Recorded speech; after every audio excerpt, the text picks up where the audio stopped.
Hi, I'm Amirhossein Shahri. I'm here to review art, and today's art is Alien Romulus. As you can see, I'm a big fan of them. I'm a nerd. I'm a super fan of Alien movies, so I grew up with those movies, so probably I'm gonna be a little biased. So I try my best to be fair to the movie because when you're a fan of something, no matter what you see, you're gonna like it. So, but in Alien Romulus, as I expected somehow, it didn't reveal so much, so there are not so much things into detail to talk about that, other than referring to some old dialogues, catchphrases, and some Easter eggs. Other than that, like basically that was same as the other Aliens. So that's why I just want to point out three major things. One is negative, one is positive, one is neutral. I start with negative. And I also, in the end, I'm gonna talk about the anatomy of the alien, something that was in my mind and I wanted to share with you guys. So a negative point. The negative point of the movie was of course you see in the trilogy of Batman, Superman, Spider-Man, all those comics or movies that you see, they make one director with a couple of his crew's members. They come and they make a movie about let's say Batman's, and after 2-3 episodes they make. After a few years, one other director with other actors and talents, they come with a new team and start restart the story, and then start from the beginning, but with different style, different perspective, right? But in the end of the day, it's the same thing. This is the same thing also, it is happening with alien movies, like almost in half the decade, 50 years, they have been trying to make a new one, but the problem is they are doing exactly like a reboot, like a remaster, remake or restart of the previous ones.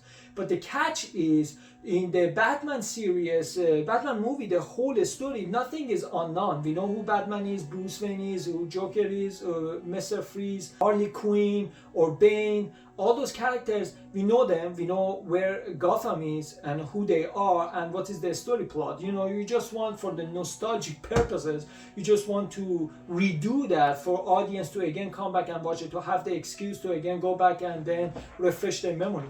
There's nothing new, but for alien movies, since the first one, there were so many unanswered questions and people wanted to know where they are coming from, who they are, why they look like that, and then who are the creator of them. And each one, in each episode of this series in alien movies, you see they poke some aspect of it, but they never get heavily deep into it. The last one was the Prometheus. That's why they even changed the name. Hey, we have something new to tell you, like who they are, going back to the origin to answer all the questions. But after that, the project failed for the second one after Prometheus, and again they came back with the Alien Covenant. Again, we didn't see something new. And Romulus, that we thought it's going to be trilogy, the third one of this trilogy, and answer all those questions, and it didn't happen again. So the problem is, if for 50 years you are making alien movies without answering those questions, still there are some gaps and flaws over there. You have to go fill them before you start to reboot and remake them. You don't restart the movie, the whole process again, while still there are some, imagine Harry Potter, still you don't know what's going to happen to Voldemort. They start the new Harry Potter with new director, new project from the beginning. I don't know the end of the first one, let alone going to start the second one. That was the negative point of the Alien Romulus. The neutral one that I didn't actually care that much, not good, not bad, so was they use so many catchphrases and refer to so many tricks or soundtracks, or so many Easter eggs in the movies that was referring to the previous ones. But the thing is, you can't do it with, I don't know, Toy Story or Terminator, or all those movies that they were every other year, every 2 years, every 3 years, they were making the new one. So yeah, in that case, in that scenario, people would remember some of those catchphrases, say, oh, I remember this word, this. But when the movie, every decade, they make the new one almost. So who's gonna remember all this slang that you use, the main character in the Alien 30 years ago used that one? Who's gonna remember unless you are very big fan nerd of the movie, that you watch already the previous 6 episodes, so you would remember those catchphrases. But if every 10 years you're going to make a new one, nobody going to remember what was happening 30 years ago. So that's why it didn't work out that much for 99% of the audience. But a good point. But even though they didn't give us anything new to answer our questions, but at least they used the best out of those characters that they made. What do I mean by that?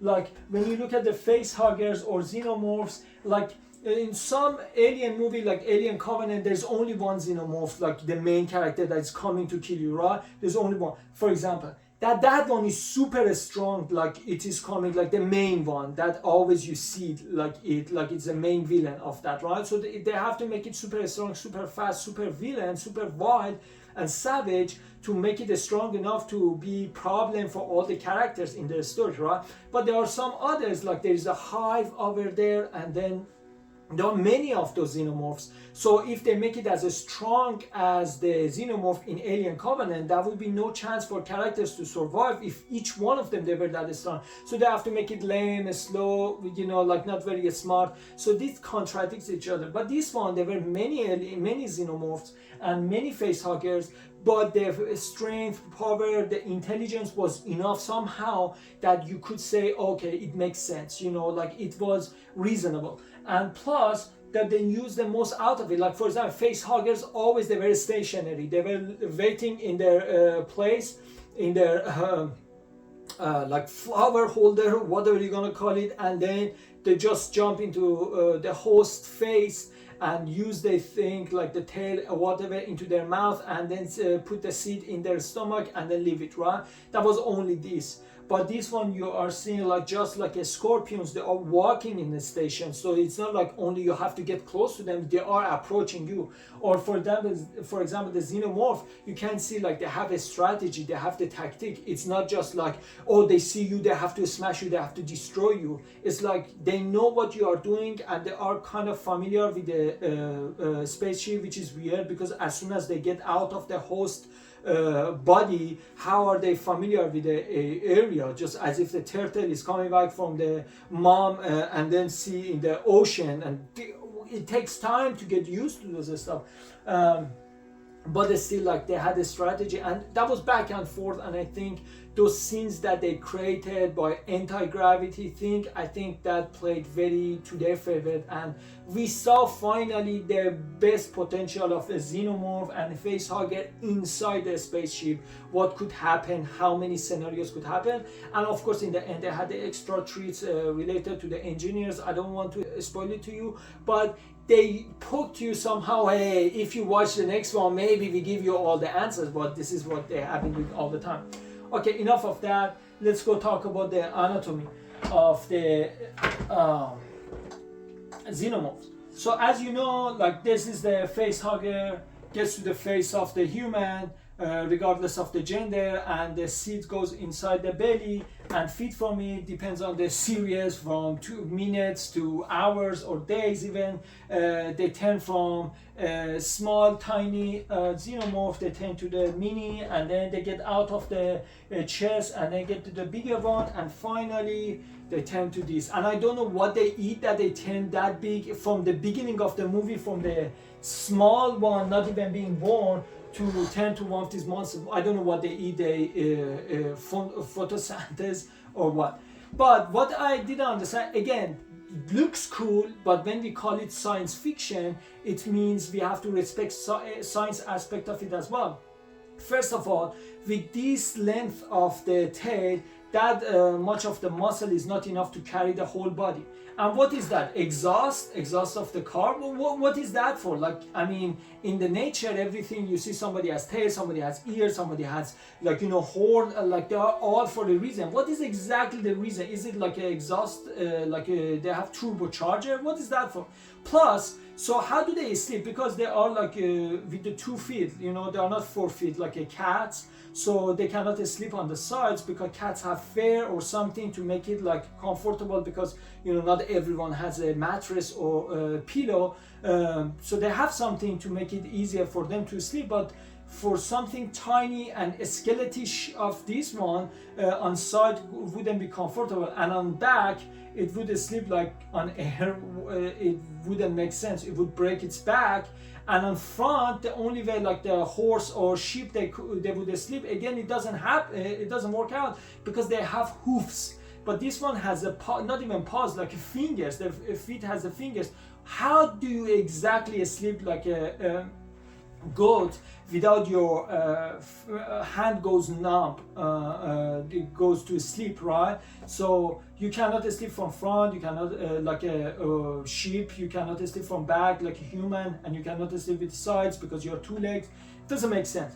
And the other thing is like it has wiring. It's more look like a wiring in the back, because normally like you have like like a spine, all those like a skeleton inside to protect your internal organ from outside of threat.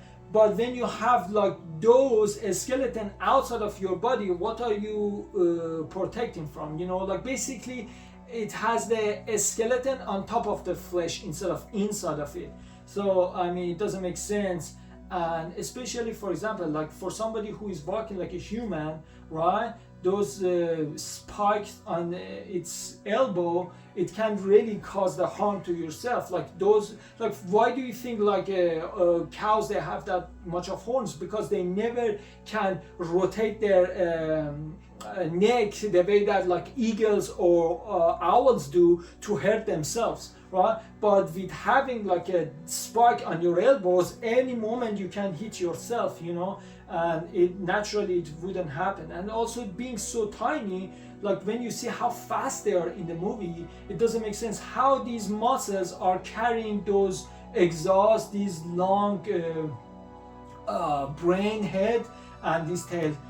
This is something like I say it's cool, but if you look at it in deeply, like you would say, well, I mean, listen, I don't know exactly how it would happen. Last but not least, I want to say, since you have stayed till the end of the video, thanks for watching. But also, I wanted to tell something else. As you can see on those two frames, Smokers and Restricted Areas, I published 2 books. They are novel fictions. And if you're a fan of alien movies or aliens and even more, I would strongly suggest you to purchase the Restricted Area, and all the profits from purchasing any of those 2 books gonna go to the children with the cancer. So it's gonna be for a good cause. And I have spent 2,500 hours on that to make it 5-dimensional book with 4 layers. So the length is 600 pages, the width is 5 dimensions, and the depth is 4 layers. So I made it like crazy story, and just alien things, or maybe related to supernatural power is just part of it. It's way deeper than that. You would definitely enjoy that, and then it's going to be win for all of us. You're going to get to read the masterpiece. I get your attention, and then kids with cancer, they're going to get treats and cure hopefully one day, and it's going to be win for America. I'm from the people, for the people. And if you're a fan of alien movies, I strongly suggest you to read my book. I'm gonna put them on below in the description, so you can click on them and directly purchase them from the Amazon. Thanks for watching, and I hope to see you next time. Bye.